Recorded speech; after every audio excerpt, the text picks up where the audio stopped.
Rock his music. Yeah. What do I know about? I first start talking. GP. Y'all, 5 star again and again. Outer road. Hey, tipe kuno chiri timoka na zichita. Tasvika panzvimbo vanobuda dikita. Vondisimbisa hanzi 5 star machita. Harare kweru mutare kubata. Vondisimbisa mapururu ndakufambira mudenga. Ndorova ngoma kavese vachatenda. Handisi musaka asi ndakapenga. Mutoro wemangoma ndini ndakausenga. Kill it, do killer. Kill it, do killer. Kill it, do killer. JMP chiti mundi noch killer. Kill it, do killer. Kill it, do killer. Kill it,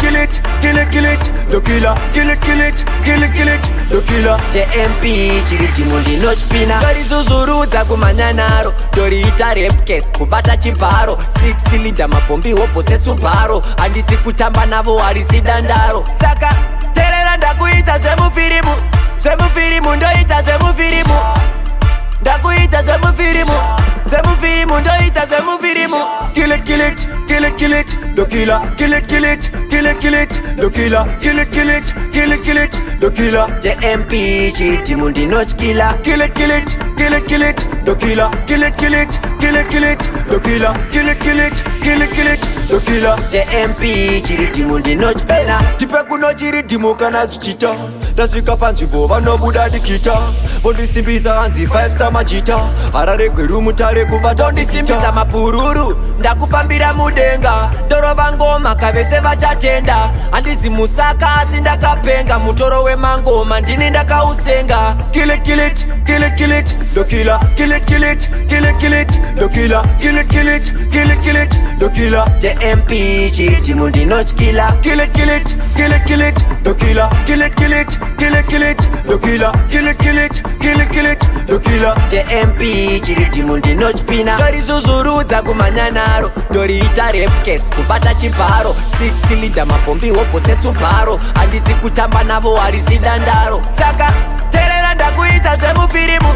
Zvemufirimu ndoita zvemufirimu. Ndakuita zvemufirimu. Zvemufirimu ndoita zvemufirimu. Kill it, do killer. Kill it, do killer. Kill it,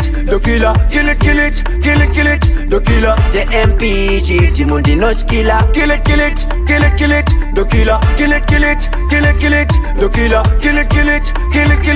killer. JMP chiti mundi noch pina. Kill it, do killer. Kill it, do killer. Kill